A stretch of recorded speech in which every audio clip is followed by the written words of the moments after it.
ஆவணி வந்தது புண்ணிய சதுர்த்தி நாளும் பிறந்ததம்மா அதிகாலை முதலே மனையில் மங்கள மேளம் ஒலிக்குதம்மா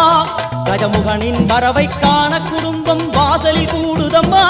மாக்கோலம் இட்டொரு மனை மேல் வந்தான் ஆரத்தியாகுதம்மா கணபதி ராஜா